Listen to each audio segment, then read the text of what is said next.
Clemenza Comedy Show. I'm your host, Pepino, and we have a very special guest today, Miss Chelsea Lesage. How are you today, Chelsea? Hi, thank you so much for having me. I'm doing very well. How's it going? Good, good. Trying to make that money. I understand. So I hear you're a model. Yes. Tell us about that. I've been modeling on and off since the age of 14, and now I am doing it full time. It is an adventure. Sounds like an adventure. Never a dull moment, and can be very exquisite and can be very, very hard. Yes. But always fun. How can modeling be hard? Explain that to the people who don't know about modeling. Okay, so like there's the constant pressure to, you know, look a certain way, act a certain way. There's people expect you to maintain a certain body weight, or a lot of times girls take it too seriously. They're too young and they take it too seriously, and that could be just dangerous for Definitely the rest of their careers. Yes. Definitely mentally hard job. Yes, it is. Exactly. Can you?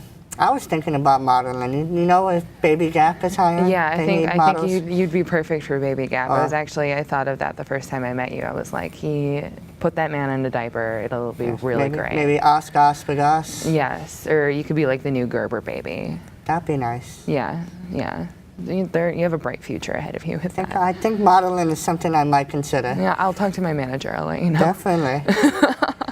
So, one thing I like to do on the show is collect drunk stories. Great. So, tell me a drunk story. Okay, do you want one pertaining to when I've been modeling or been expecting to be modeling? Because I have some of those, and then I also think a model drunk story sounds good. Let's get one model drunk story and one bar drunk story. Okay, fantastic. So this was actually just last weekend. I was on a shoot down in the Florida Keys for Bahamas catamaran charters, and they're really awesome.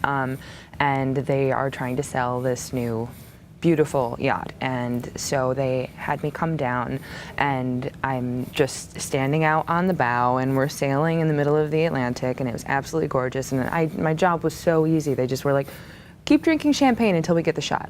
Just keep drinking champagne. I think I drank like a bottle and a half of champagne before they were satisfied, and it was hot out, and I mean, look at my complexion, look at my hair. I can't be out in the sun very long, or I just become a lobster. So I just kept drinking to stay hydrated, and there was a storm coming, but the waters were fine, but then there was a giant cruise ship that went by us, and one wave knocked into the yacht and just completely knocked me over. Oh, damn. And it wouldn't have happened if I hadn't had so much to drink. So that was my most recent modeling drunken adventure. But usually they don't want you to drink while you're working. Yeah. But they can hire me again any day. But as far as, as far as just in life, drunk story, right? I mean, everybody has those nights. I don't anymore. I'm in a happy, committed relationship.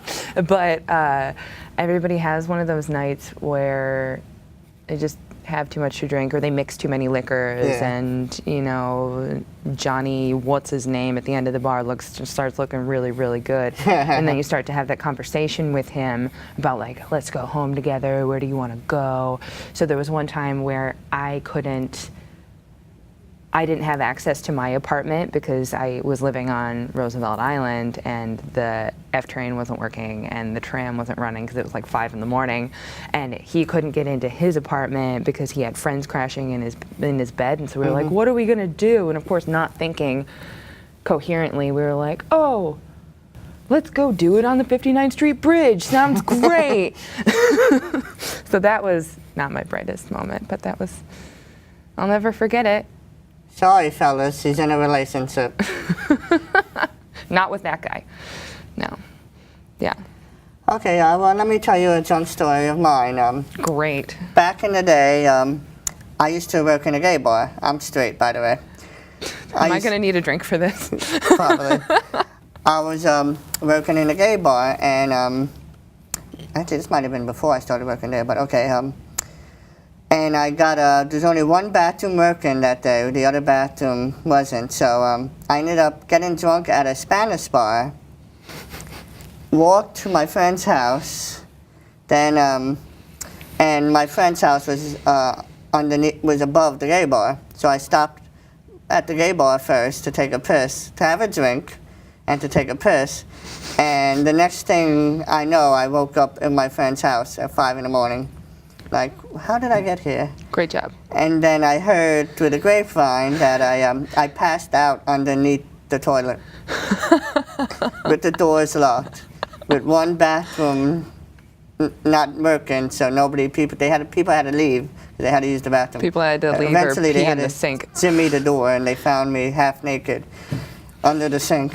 At least that's what they told me. Hopefully half of it is a lie, but maybe not. Probably not, no. That actually reminds me of, we have a mutual friend of ours, Big Bald Man, who I have, back when he lived at his old apartment, he gave me like 5 too many shots, and I had a similar situation. You just jogged my memory of where I just threw up all over his bathroom, and he had no idea. I mean, I cleaned it up, and then like it was like a week later, I was meeting him for a drink, and he said, you know, I just can't understand why my bathroom just reeks of vomit. And I was like, I have no idea. I don't know. So, good times. Very, very, very good times. Well, the whole point of this segment of the show is to be therapeutic, to get it out there. Yeah, I mean, I'm so happy I'm admitting these horrible things that I've done. To those of you watching, I want this to be therapeutic, and we all been in that situation where we wake up the next night, go, oh, what did I do? Did I shame myself? Oh, I'm so embarrassed. Don't be embarrassed. We all do it. Models, comedians, we all have drunk stories. My next door neighbor the other day, just in the middle of the afternoon, I mean, of course, it was just Memorial Day weekend, the middle of the afternoon, probably around 3 o'clock, obviously just had too many at brunch, just passed out in the hallway outside of her apartment, like keys in hand, like phone and wallet in the other, just couldn't make it. Just couldn't make it. I spent like 30 minutes trying to wake her up. Yeah. Stay classy, America. Stay classy. I got one more drunk story, and then hopefully we can do one more of yours, and then we'll finish up. You're just assuming that I drink all the time and make a fool of myself every time. Yes, I know you. We hung out quite a few times. One of my most funniest drunk stories was it was St. Patrick's Day. I dressed up as a leprechaun, got drunk. This isn't surprising at all. Had to take a train back to Queens at the time. So it's a weekday morning. I'm yesterday's leftovers, and I'm all dressed up as a leprechaun, and I had like leprechaun makeup on me, so it's basically like the makeup was running down my eyes, and I'm just sitting on the F train, dressed up as a leprechaun, and got people in suits. Nobody even minded me. Nobody even asked me anything. They're just like, oh, you're that guy today. You are that guy today. Congratulations. Yeah.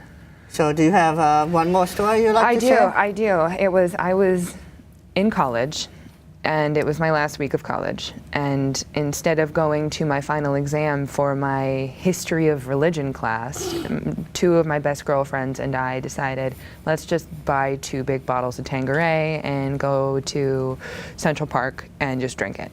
Nice. I know that I wound up at a diner, I think probably Big Daddy's. I know that I took a nap on a toilet seat there, and I know that I woke up in one of my girlfriend's beds, but she was nowhere to be found. Yeah. That was just scary. It was a little scary. It's the only time I've really been that bad where I've woken up and been like, what did I do? Why am I in her bed? But she swore to me that nothing happened, so. At least you weren't in some dude's bed in Jamaica, true. Queens. That's, God, not Jamaica. Anywhere but Jamaica. Yeah. Well, that's this segment of the Pepino Clemenza Comedy Show. Stay tuned. I'm going to be doing a